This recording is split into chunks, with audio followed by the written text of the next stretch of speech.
9 मई 2019 का दिन नेपाल की मशहूर मॉडल अंजना लामा, जिन्होंने अपनी खूबसूरती और प्रतिभा से पूरे देश में अपनी एक खास पहचान बनाई थी, अचानक एक ऐसी दर्दनाक घटना का हिस्सा बन गईं, जिसने पूरे नेपाल को हिलाकर रख दिया। यह मामला सिर्फ एक दुखद घटना नहीं, बल्कि कई सवाल खड़े करता है। क्या ये एक हादसा था, साजिश थी या कुछ और? क्या अंजना लामा की जिंदगी के पीछे कोई अंधेरा राज छिपा था?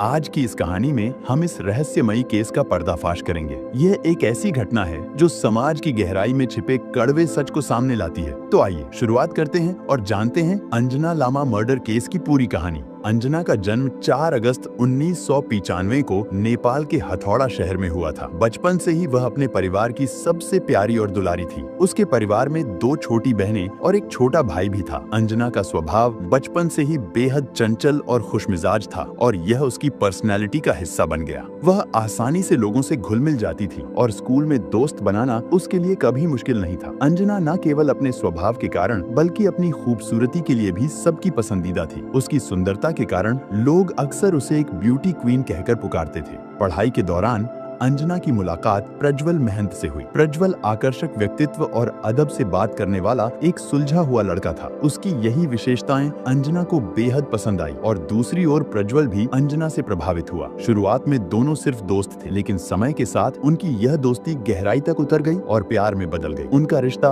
बेहद खास था। बिना किसी दबाव या जबरदस्ती के वे एक दूसरे के साथ सहज और खुश थे। केवल 2 साल के रिलेशनशिप के बाद दोनों ने शादी का फैसला कर लिया, लेकिन उनका यह निर्णय उनके परिवार वालों के लिए स्वीकार्य नहीं था और उनकी नाखुशी ने स्थिति को जटिल बना दिया। अंजना और प्रज्वल के साथ जो हुआ उसकी जड़ें उनकी अलग अलग जातियों में थी। दोनों यह जानते थे कि उनके परिवार उनके रिश्ते को स्वीकार नहीं करेंगे। इसके बावजूद उन्होंने अपने अपने परिवारों को मनाने की भरपूर कोशिश की। अंजना ने बार बार अपने परिवार से कहा कि वह प्रज्वल से प्यार करती है और उससे शादी करना चाहती है। प्रज्वल ने भी अपने परिवार को यही समझाने की कोशिश की, लेकिन उनकी सभी कोशिशें बेकार रही। जब परिवार वालों ने उनकी शादी के लिए हामी नहीं भरी, तो दोनों ने अपने प्यार को बचाने के लिए आखिरी रास्ता चुना। उन्होंने भागकर शादी कर ली। इस दौरान प्रज्वल के बड़े भाई उज्जवल उनके लिए एकमात्र सहारा बने। उज्जवल ही परिवार में अकेले थे जो उनके रिश्ते को समझते और समर्थन करते थे। उज्जवल ने न केवल उनका साथ दिया, बल्कि हथौड़ा लौटकर उनकी शादी कराने में भी मदद की। शादी के बाद अंजना और प्रज्वल ने यह फैसला किया कि वे ललितपुर में प्रज्वल के परिवार के साथ रहेंगे, जो हथौड़ा से थोड़ी दूरी पर था। हालांकि यह नई शुरुआत उनके जीवन में शांति नहीं ला सकी। प्रज्वल की फैमिली में उसके माता-पिता, बड़ा भाई, उज्जवल की पत्नी और उनका बेटा भी शामिल थे। शादी के बाद अंजना और प्रज्वल को कई मुश्किलों का सामना करना पड़ा। अंजना की फैमिली अभी भी उनके रिश्ते से नाराज थी, जबकि प्रज्वल के परिवार ने भी शुरुआत में इस शादी को स्वीकार नहीं किया था। हालांकि समय के साथ प्रज्वल के परिवार ने अंजना को अपनाना शुरू कर दिया। धीरे धीरे वह इस परिवार का हिस्सा बन गई और सभी के साथ घुल मिल गई। लेकिन अंजना के मायके वाले अभी भी इस शादी को स्वीकार करने के लिए तैयार नहीं थे। अंजना ने इस स्थिति का समाधान निकालने की कोशिश की। उसने अपने छोटे भाई को ललितपुर बुला लिया ताकि वह उसकी पढ़ाई का ख्याल रख सके और उसे अपने करीब रख सके। ससुराल में सभी लोग नौकरी पर जाते थे, जिससे घर दिन भर खाली रहता था। शादी के बाद प्रज्वल भी एक अच्छी कंपनी में अच्छी नौकरी पर लग गया था। हालांकि अंजना को घर में अकेले रहकर बोरियत महसूस होने लगी। इसीलिए उसने सोचा कि उसे भी कोई छोटा मोटा काम शुरू कर लेना चाहिए ताकि उसका समय व्यर्थ ना जाए। अंजना ने अपने समय का सदुपयोग करने और परिवार वालों को मदद करने के लिए अपने घर के पास एक छोटा सा ब्यूटी पार्लर खोलने का फैसला किया। इस विचार में उसे अपने ससुराल वालों, खासकर प्रज्वल के माता पिता का पूरा समर्थन मिला। जो परिवार पहले उसे स्वीकारने को तैयार नहीं था, वही अब न केवल उसे प्यार से अपना चुका था, बल्कि उसके पेशेवर फैसलों में भी उसका साथ दे रहा था। अंजना के लिए अब सब कुछ सही दिशा में जा रहा था। प्रज्वल उससे बेइंतहा प्यार करता था और उसका रिश्ता ससुराल के हर सदस्य के साथ मजबूत होता जा रहा था। समय के साथ अंजना के अपने परिवार का गुस्सा भी ठंडा पड़ने लगा। जब उन्होंने देखा कि उसके ससुराल वाले उसे एक बेटी की तरह प्यार और सम्मान दे रहे हैं, तो उन्होंने भी इस रिश्ते को स्वीकार कर लिया। अब दोनों परिवारों के बीच का रिश्ता मधुर हो चुका था और उनके बीच संवाद और मेलजोल बढ़ने लगा था। अंजना, उसके भाई बहन और प्रज्वल का भाई उज्जवल अब अच्छे दोस्त बन गए थे। वे अक्सर साथ घूमने फिरने जाते, मौज मस्ती करते और उज्जवल अपनी मजाकिया हरकतों और जोक से सभी का मूड अच्छा कर देता था। परिवार के बीच इस नए तालमेल ने अंजना के जीवन को और खुशहाल बना दिया। उज्जवल एक ऐसा व्यक्ति था जो सभी के साथ आसानी से घुल मिल जाता था। उसकी मिलनसार और मजाकिया प्रकृति के कारण परिवार और दोस्त उसके साथ समय बिताना पसंद करते थे। उज्जवल प्रोफेशनली एक साउंड इंजीनियर था, लेकिन कुछ समस्याओं के चलते उसे अपनी नौकरी छोड़नी पड़ी। इसके बाद उसने एक सामान्य ऑफिस की नौकरी शुरू कर दी। हालांकि इस बदलाव ने उसे थोड़ी निराशा दी, लेकिन उसने अपनी जिंदगी के अगले अध्याय को खुशी-खुशी स्वीकार कर लिया। अंजना की जिंदगी भी उस समय पटरी पर थी। वह अपने ससुराल और मायके दोनों से खुश थी। घर का काम और पार्लर संभालने के बावजूद उसके पास काफी समय बच जाता था। उसी दौरान टिकटॉक का चलन जोरों पर था और उसने भी इसे अपने टाइम पास का जरिया बनाने का सोचा। अंजना ने मजे-मजे में टिकटॉक वीडियो बनाना शुरू किया, लेकिन उसकी खूबसूरती और आकर्षक व्यक्तित्व के कारण वह जल्द ही वायरल हो गई। उसके वीडियोस ने उसे रातों रात लोकप्रिय बना दिया और उसने काफी संख्या में फॉलोअर्स जुटा लिए। इस पॉपुलर का फायदा यह हुआ कि उसे मॉडलिंग के ऑफर्स मिलने लगे, क्योंकि अंजना को पहले से ही मॉडलिंग में दिलचस्पी थी। यह उसके लिए एक सुनहरा मौका साबित हुआ। अब वह न केवल अपने परिवार वालों के साथ खुश थी, बल्कि अपने शौक को भी करियर में बदलने की ओर बढ़ रही थी। जब अंजना ने अपने ससुराल वालों को बताया कि वह मॉडलिंग करना चाहती है, तो उन्होंने उसे पूरी तरह से समर्थन दिया। मॉडलिंग के साथ साथ अपने ब्यूटी पार्लर के काम से अंजना अब अच्छी खासी कमाई कर रही थी। वहीं उसका पति प्रज्वल भी अपनी नौकरी में अच्छा कमा रहा था। इसी आर्थिक स्थिरता और भविष्य की बेहतर संभावनाओं को देखते हुए दोनों ने सोचा कि उन्हें नेपाल छोड़कर कनाडा शिफ्ट हो जाना चाहिए। उनकी शादी को ज्यादा समय नहीं हुआ था, लेकिन टिकटॉक पर अंजना की बढ़ती लोकप्रियता और मॉडलिंग से हो रही कमाई ने उन्हें इस विचार को साकार करने की प्रेरणा दी। उन्होंने कनाडा जाने की तैयारी के लिए पैसे बचाना शुरू कर दिया। कुछ समय बाद अंजना ने अपने ब्यूटी पार्लर का काम बंद कर दिया, क्योंकि मॉडलिंग से उसे पर्याप्त आमदनी हो रही थी। बीते 2 सालों में उसने न केवल अपनी जिंदगी में खूब खुशियां बटोरी, बल्कि अपने दोनों परिवारों को एक साथ लाने में भी कामयाबी हासिल की। लेकिन यह खुशी ज्यादा समय तक बरकरार नहीं रह सकी। जैसा कि पहले भी उनकी शादी के खिलाफ दोनों परिवारों के बीच तनाव था, अब कनाडा शिफ्ट होने की योजना ने पुराने मतभेदों को फिर से हवा दे दी। दोनों परिवारों के बीच जो सामंजस्य और समझदारी बनी थी, वह इस नए फैसले के चलते फिर से कमजोर होने लगी। उज्जवल की पत्नी को अंजना बिल्कुल पसंद नहीं थी। वह अक्सर उसके खिलाफ ससुराल में शिकायतें करती और बाकी लोगों के बीच उसकी छवि खराब करने की कोशिश करती थी। यह व्यवहार अंजना के लिए बहुत तकलीफदेह था। उसने इस मुद्दे को अपने मायके वालों के साथ साझा करने की कोशिश की, लेकिन उन्होंने उसे सलाह दी कि छोटी-छोटी बातों को लेकर घर का माहौल खराब ना करें। उन्होंने उसे समझाया कि वह इस बात को नजरअंदाज करें और इसे दिल पर ना ले, क्योंकि कुछ ही महीनों में वे कनाडा शिफ्ट होने वाले थे। उन्होंने यह भी कहा कि तब ना उसे उज्जवल की पत्नी के ताने सुनने पड़ेंगे, ना उससे बात करनी पड़ेगी और ना ही उसे देखना पड़ेगा। उन्होंने अंजना को आग में घी डालने से बचने की सलाह दी। अंजना ने अपनी फैमिली की बात मानकर इस मुद्दे को बढ़ने नहीं दिया। उसने इसे पूरी तरह नजरअंदाज करने का फैसला किया। लेकिन जो आगे होने वाला था, उसकी कल्पना ना तो अंजना ने की थी और ना ही उसके परिवार ने। 9 मई 2019 को दोपहर करीब 3 बजे अंजना के ससुराल से एक फोन कॉल आया। कॉल अंजना की मां ने उठाया, जिसमें घबराई हुई आवाज में उसकी सास ने तुरंत ललितपुर पहुंचने की बात कही और उन्होंने बताया कि घर में कोई गंभीर घटना हो गई है। अंजना की फैमिली हड़बड़ा गई और स्थिति समझने के लिए उन्होंने प्रज्वल को कॉल किया, लेकिन उसने कुछ नहीं बताया। सिर्फ इतना कहा कि वे जल्दी से ललितपुर आ जाएं। हथौड़ा से ललितपुर करीब 100 किलोमीटर दूर था। आमतौर पर यह दूरी 2 घंटे में तय हो जाती है, लेकिन उस दिन ट्रैफिक इतना ज्यादा था कि उन्हें शाम 3 बजे निकलने के बाद रात के 10 बज गए। वहां पहुंचने में पूरे रास्ते अंजना के परिवार का दिमाग अलग-अलग चिंताओं से भरा हुआ था। वे बार-बार सोच रहे थे कि आखिर ऐसा क्या हो सकता है। प्रज्वल ने भी कोई स्पष्ट जानकारी नहीं दी थी, जिससे उनकी बेचैनी और बढ़ गई थी। जैसे ही वे प्रज्वल के घर पहुंचे, उन्होंने देखा कि घर के बाहर भारी भीड़ जमा थी। वहां पुलिस की मौजूदगी ने उनकी चिंता और बढ़ा दी। पुलिस को देखकर उनका डर बढ़ गया और मन में आशंकाएं उमड़ने लगी। जब वे घर के करीब पहुंचे तो उन्होंने देखा कि अंजना का भाई, जिसे अंजना पढ़ाई के लिए अपने साथ लाई थी, वह घर के बाहर फूट-फूट कर रो रहा था। यह दृश्य देखकर उनकी धड़कनें और हो गई। तभी एक पुलिस अधिकारी ने अंजना के पिता को घर के अंदर चलने के लिए कहा। हर कदम के साथ उनकी बेचैनी और बढ़ रही थी। कहीं ना कहीं उनके मन में यह आभास हो रहा था कि जो कुछ वे देखने वाले हैं वह उनके लिए बेहद कठिन होगा। यह उनके जीवन का सबसे भयावह क्षण होने वाला था। पुलिस ने उन्हें अंजना के कमरे के सामने खड़ा कर दिया। जैसे ही कमरे का दरवाजा खुला, जो दृश्य उन्होंने देखा उसने उनकी दुनिया हिला दी। अंजना के पिता बिना कमरे के अंदर गए ही वहां से उल्टे पांव भाग खड़े हुए। लेकिन सवाल यह था कि आखिर ऐसा क्या था उस कमरे में जिसने उन्हें इस कदर हिलाकर रख दिया। अंदर का दृश्य दिल दहला देने वाला था। अंजना का शरीर टुकड़ों में बंटा हुआ था। उसके बिस्तर पर उसका ऊपरी शरीर पड़ा था, जबकि निचला हिस्सा जमीन पर था। उसका बायां हाथ और एक पैर कटे हुए थे। पूरे शरीर पर गहरे घाव थे, जैसे किसी ने उसे निर्दयता से काटा हो। उसकी गर्दन लगभग पूरी तरह से धड़ से अलग हो चुकी थी। अपनी बेटी को इस हालत में देखकर अंजना के पिता इसे सहन नहीं कर पाए और दर्द से कराहते हुए कमरे से बाहर निकलकर फूट फूट कर रोने लगे।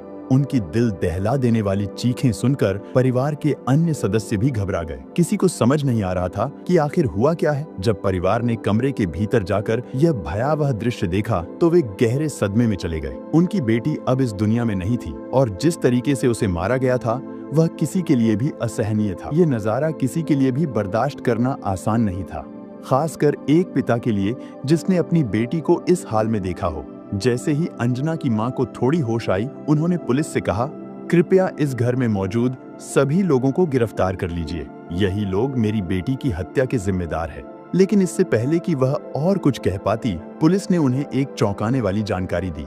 पुलिस ने बताया कि अंजना की हत्या करने वाला व्यक्ति खुद ही सरेंडर कर चुका है और वह व्यक्ति कोई और नहीं बल्कि उज्जवल था। वही उज्जवल जिसे अंजना अपना बड़ा भाई मानती थी। वही उज्जवल जिसने अंजना और उसके पति की शादी कराने में मदद की थी और उनके रिश्ते को सबसे पहले स्वीकार किया था। यह खबर सुनकर किसी को विश्वास नहीं हुआ कि उज्जवल ऐसा कर सकता है। पुलिस ने यह भी बताया कि अंजना के ससुराल वाले पहले अंजना के परिवार को इस घटना की जानकारी देने से बच रहे थे। जब पुलिस ने उन पर दबाव डाला, तब जाकर उन्होंने परिवार को बुलाने के लिए सहमति दी। अंजना की सास ने आखिरकार उसकी मां को फोन किया।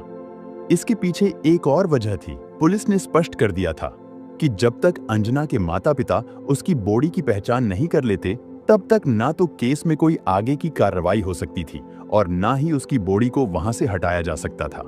यह सब सुनने के बाद अंजना के माता पिता ने पुलिस से अनुरोध किया कि वे उज्जवल के साथ उसकी पत्नी को भी गिरफ्तार करें, क्योंकि अंजना ने पहले ही अपने माता पिता को बताया था कि उज्जवल की पत्नी किस तरह उसे परेशान करती थी, उज्जवल के खिलाफ भड़काती थी और परिवार के अन्य सदस्यों को भी अंजना के खिलाफ कर दिया था। हालांकि पुलिस ऐसा नहीं कर सकती थी, क्योंकि उज्जवल ने अपने सभी अपराधों को स्वीकार कर लिया था। उसने साफ साफ कहा था कि यह सब उसने अकेले किया है और इसमें किसी और का हाथ नहीं है। जब पोस्टमार्टम रिपोर्ट आई तो उसमें यह खुलासा हुआ कि अंजना की हत्या दोपहर 1 बजे हुई थी।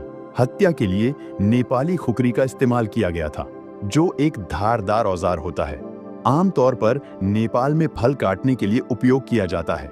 रिपोर्ट के साथ ही उज्जवल ने पुलिस को अपने अपराध का पूरा विवरण दिया। जो कुछ उसने बताया उसे सुनकर वहां मौजूद हर कोई सन्न रह गया और रोंगटे खड़े हो गए। उसने बताया कि प्रज्वल नाश्ता करने के बाद ऑफिस के लिए निकल चुका था। घर में उस समय सिर्फ अंजना, उसकी सास और उज्जवल मौजूद थे। दिन में अंजना पास के स्थान से पानी लाने गई थी, लेकिन पानी उपलब्ध न होने की वजह से वह खाली हाथ लौट आई। जब वह लौट रही थी, उज्जवल अपनी बालकनी से उसे ध्यान से देख रहा था। घर आने के बाद अंजना सीधे अपने कमरे में चली गई और बिस्तर पर लेटकर फोन में व्यस्त हो गई। आमतौर पर अंजना अपने कमरे का दरवाजा अंदर से लॉक करके रखती थी, लेकिन इस बार उसने ऐसा नहीं किया। उज्जवल ने इसे नोट किया और उसके मन में एक ख्याल आया। उसने अपने कमरे से एक छोटी खुकरी उठाई और अंजना के कमरे की ओर बढ़ने लगा। जैसे ही वह अंजना के कमरे के पास पहुंचा, उसे लगा कि यह खुकरी उसके इरादे को पूरा करने के लिए पर्याप्त नहीं है। इसलिए वह अपने माता पिता के कमरे में गया और वहां से एक बड़ी खुकरी लेकर लौटा। इस हथियार के साथ वह अंजना के कमरे में दाखिल हो गया। अंदर उसने देखा कि अंजना अभी भी अपने फोन में व्यस्त थी। उज्जवल ने सोचा कि यह उसका सही मौका है। बिना कुछ कहे वह कमरे के भीतर चला गया। अंजना ने उसे देखा और थोड़ा हैरान हुई कि उसके हाथ में खुकरी क्यों है। वह समझ नहीं पाई कि उज्जवल इस तरह हथियार लेकर उसके कमरे में क्यों आ रहा है, लेकिन उज्जवल पूरी तरह जानता था कि अब उसे क्या करना है। उसने खुकरी से अंजना पर बेरहमी से वार करना शुरू कर दिया। अंजना ने खुद को बचाने के लिए अपने बाएं हाथ से उसे रोकने की कोशिश की, लेकिन खुकरी इतनी धारदार थी कि उसका हाथ कटकर अलग हो गया और जमीन पर गिर गया। इसके बाद भी उज्जवल नहीं रुका और उसने अंजना के सिर पर वार करना शुरू कर दिया। अंजना ने बचने के लिए अपने पैरों से उसे धक्का देने की कोशिश की, लेकिन उज्जवल लगातार खुकरी से हमला करता रहा। इस दौरान अंजना के पैरों पर भी गहरी चोटें आई और उसके पैर जगह जगह से कट गए। उसकी हालत तेजी से बिगड़ रही थी। पुलिस जब मामले की जांच कर रही थी तो उज्जवल ने जो डिटेल्स दी उनसे वे भी हैरान और उलझन में पड़ गए।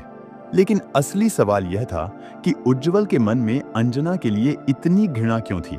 इसका जवाब पुलिस को सीधा किसी से नहीं मिल सकता था, क्योंकि हर कोई सच्चाई छुपाने की कोशिश कर सकता था। हालांकि जब उज्जवल से पूछताछ की गई तो उसने खुद ही सारी वजहें बता दी।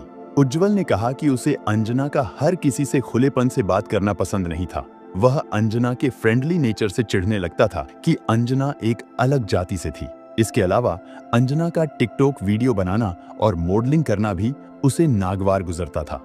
खासकर छोटे कपड़े पहनने की वजह से इन सारी बातों ने उसके अंदर इतनी नफरत भर दी कि उसने इस खौफनाक कदम को उठाने का फैसला कर लिया। लेकिन उज्जवल को जिस बात ने आखिरी धक्का दिया वह था अंजना और प्रज्वल का कनाडा जाकर बसने का फैसला। यह बात उज्जवल को बिल्कुल बर्दाश्त नहीं थी। उसके दिमाग में यह ख्याल बार बार आता रहा कि अंजना उसके भाई को उनके परिवार से दूर कर देना चाहती है और यह दूरी हमेशा के लिए हो जाएगी। इसी गुस्से और घृणा के कारण उज्जवल ने अंजना को मारने की योजना बनाई, और वह भी कई दिनों पहले।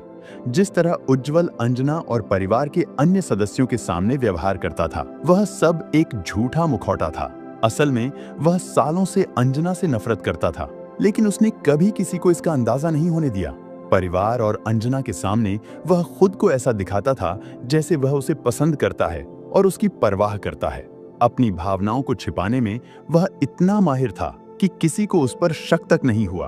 अंजना की हत्या के बाद उज्जवल के माता-पिता ने उसे बचाने के लिए हर संभव कोशिश की। उन्होंने नेपाल के सबसे महंगे वकील को हायर करने की कोशिश की ताकि उनका बेटा सजा से बच सके। यह दिखाता है कि कुछ माता-पिता अपने बच्चों को बचाने के लिए किस हद तक जा सकते हैं। भले ही इसका मतलब किसी और के बच्चे को न्याय मिलने से रोकना हो, लेकिन उनकी सारी कोशिशें बेकार गईं, क्योंकि उज्जवल पहले ही पुलिस के सामने अपना अपराध कबूल कर चुका था। यह मामला कोर्ट में पूरे 2 साल चला।